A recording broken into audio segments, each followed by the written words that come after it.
नमस्कार, जय हिंद दोस्तों। स्वागत है आप सभी का यूपी एक्सप्रेस में।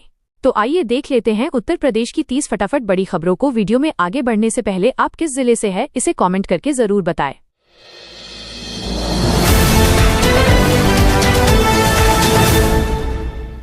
मुख्यमंत्री योगी आदित्यनाथ ने कहा कि ओडीओपी योजना को और विस्तार देना समय की मांग है। इसके लिए बेहतर प्रशिक्षण और ऋण सुविधा का विस्तार किया जाना आवश्यक है। Ambedkar death anniversary. Doctor Bhimrao Ambedkar का महापरिनिर्वाण दिवस आज मनाया जा रहा है। सीएम योगी आदित्यनाथ अंबेडकर महासभा कार्यालय में होने वाले कार्यक्रम में शरीक हुए। अयोध्या में हनुमानगढ़ी के संत को जिंदा जलाने की कोशिश की गई। आश्रम में बने कमरे की खिड़की काटकर आग लगाई गई थी। सूचना पर पहुंची पुलिस मामले की जांच कर रही है। बरेली के अलीगंज क्षेत्र में बृहस्पतिवार की रात भीषण सड़क हादसा हुआ। अलीगंज सिरौली मार्ग पर आमने सामने से कार और ट्रैक्टर की टक्कर हो गई। हादसे में 2 लोगों की मौत हो गई, 5 लोग घायल हो गए। अमरोहा जिले के हसनपुर निवासी छात्र की हार्ट अटैक से मौत हो गई। जिस समय उसकी तबीयत बिगड़ी वो हॉस्टल में मौजूद था। साथ ही उसे निजी चिकित्सक के पास ले गए, लेकिन बचाया नहीं जा सका। टोरेंट पावर ने बिजली बिल राहत योजना लागू करने से मना कर दिया। कहा कि प्रतिपूर्ति का विकल्प हो तो बताइए। अब संघर्ष समिति ने निजीकरण के साथ टोरेंट का भी विरोध तेज कर दिया है। 6 दिसंबर को मथुरा में हाई अलर्ट है। शनिवार को ठाकुर बांके बिहारी मंदिर में श्रद्धालुओं की भारी भीड़ उमड़ पड़ी। सुबह से ही मंदिर के आसपास भक्तों का रेला देखने को मिला। भीड़ को देखते हुए पुलिस और प्रशासन पूरी तरह अलर्ट मोड पर नजर आया। सनातन राष्ट्र शंखनाद महोत्सव स्वागत समिति के सदस्य नीलेश सिंह बालजी ने बताया कि 13 व 14 दिसंबर को नई दिल्ली में सनातन राष्ट्र शंखनाद महोत्सव का आयोजन किया जा रहा है। मेरठ में 100 साल पुरानी पारंपरिक तकनीक से बनने वाला रम केक क्रिसमस और नए साल पर खास आकर्षण बना रहता है। अंग्रेजों के जमाने से चली आ रही ये परंपरा आज भी सिर्फ 5 पुरानी बेकरियों में जीवित है। स्वाद, खुशबू और परंपरा का अनोखा संगम इसे खास बनाता है।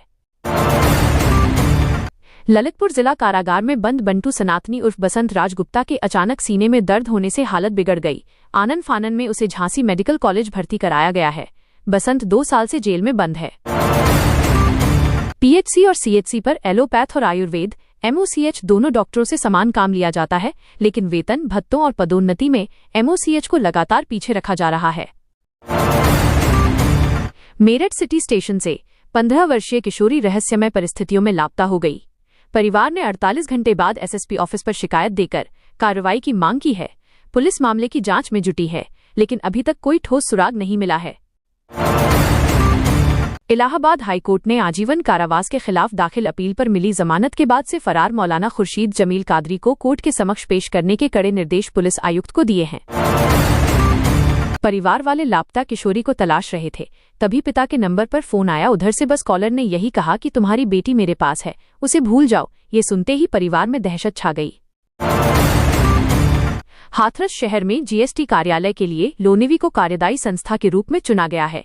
विभाग की ओर से भवन निर्माण से संबंधित प्रारंभिक प्रस्ताव शासन को भेज दिया गया है। स्वीकृति मिलते ही भवन का अनुमानित बजट तैयार किया जाएगा और निर्माण की प्रक्रिया औपचारिक रूप से शुरू की जा सकेगी। सपा नेता आजम खां के बेटे अब्दुल्ला आजम जन्मतिथि के फेर में बुरे फंसे हैं। उनकी 2 बार विधायकी जा चुकी है। जन्मतिथि से जुड़े 3 मामलों समेत 4 में अब तक सजा हो चुकी है। अब्दुल्ला पर जिले में ही नहीं बल्कि मुरादाबाद तक में 34 केस दर्ज हुए। यूपी के रामपुर जिले से हैरान करने वाला मामला सामने आया है। दुबई और कुवैत में रहने वाले लोगों का एसआईआर फॉर्म भरवा दिया गया। अब एडीएम के आदेश पर मुकदमा दर्ज हुआ है। Varanasi news in Hindi. पूर्वांचल में 10 दिनों में 3 गुना बढ़ी पराली जलाने की घटनाएं बढ़ गईं। इनमें बलिया और जौनपुर में सबसे ज्यादा मामले सामने आए। वहीं सैटेलाइट सर्वे में यूपी में वाराणसी में सबसे कम मामले सामने आए। लखीमपुर खीरी की रहने वाली नूरजहां अब पूनम देवी बन गई हैं। 3 तलाक, हलाला जैसी कुप्रथा से परेशान होकर नूरजहां से अपना धर्म बदल लिया और बरेली के धर्मपाल से शादी कर ली। शादी के बाद नूरजहां ने अपने परिवार से खतरा जताया। सीतापुर में ब्रजेश पाठक ने घर घर जाकर कुंडी खटखटाई, लोगों से एसआईआर फॉर्म भरने की अपील की। साथ ही एसआईआर के कार्यों की समीक्षा की। इसके अलावा वो मुनीन्द्र अवस्थी के घर पहुंचे। ब्लॉक प्रमुख नमिता अवस्थी के निधन पर शोक व्यक्त किया। सहारनपुर नगर निगम में निरीक्षण के दौरान महापौर डॉक्टर अजय कुमार ने लापरवाही पर लिपिक को पीटते हुए ऑफिस से बाहर निकाला। गनर ने पकड़कर महापौर ऑफिस पहुंचाया। तनाव के बाद लिपिक की तबीयत बिगड़ी और साथियों ने घर भेजा। मुख्यमंत्री योगी आदित्यनाथ 8 दिसंबर को मेरठ में मंडलीय समीक्षा बैठक कर सकते हैं। पुलिस और प्रशासनिक विभाग उनकी संभावित यात्रा की तैयारियों में जुटे हुए हैं। दौरे के दौरान रैपिड ट्रेन और मेट्रो स्टेशन का निरीक्षण भी संभव है। एसआईआर कार्य में लगी महिला बीएलओ सुनीता नामदेव के पति की मौत होने के बाद भी उन्होंने अपना एसआईआर का कार्य 100% पूर्ण कर लिया है। इस पर उन्हें सम्मानित किया गया है। वेदर कानपुर में शुक्रवार को 5 दिसंबर 54 साल में सबसे ठंडा रहा, जब न्यूनतम तापमान 4.2 डिग्री दर्ज किया गया। सीएसए मौसम विभाग के अनुसार 8 और 9 दिसंबर को हल्की राहत के बाद 15 दिसंबर तक पारा 3 डिग्री तक पहुंच सकता है। यमुना एक्सप्रेस वे के चैनज नंबर 141 को जोड़ते हुए ये बाईपास मथुरा, बलदेव, महावन, सादाबाद से गुजरेगा। इस बाईपास से दिल्ली, नोएडा, जेवर, कानपुर, अलीगढ़, लखनऊ, मथुरा जैसे शहरों तक पहुंचना सुगम होगा। पीलीभीत टाइगर रिजर्व में बाघों के दीदार सैलानियों को आकर्षित कर रहे हैं। उत्तराखंड की ओर से आने वाली शारदा मुख्य नहर के किनारे बाघों की मौजूदगी लगातार बनी हुई है। यह जगह टाइगर साइटिंग के लिए नया हॉटस्पॉट बन गया है। हरदोई के टूरूपुरवा में शनिवार सुबह दोना पत्तल फैक्ट्री में अज्ञात कारणों से भीषण आग लग गई, जिसमें मालिक का लाखों रुपए का नुकसान हुआ है। फायर ब्रिगेड की 3 गाड़ियां आग बुझाने में जुटी रहीं। कर्मचारियों की तत्परता से गैस सिलेंडर सुरक्षित बाहर निकाल लिए गए। वाराणसी न्यूज। काशी तमिल संगमम में नमो घाट पर कलाकारों ने प्रस्तुति देकर तमिल और काशी के दर्शकों को मुग्ध कर दिया। बनारसी, बिरहा, पचरा और दादरा पर तमिल शिक्षक जमकर झूमे। ठंड बढ़ने के साथ कोहरे का असर भी तेज हो गया है। इसका असर ट्रेनों पर भी दिखने लगा है। लंबी दूरी की ट्रेनें 2 घंटे तक लेट हो रही है। इससे यात्रियों को परेशानी उठानी पड़ रही है।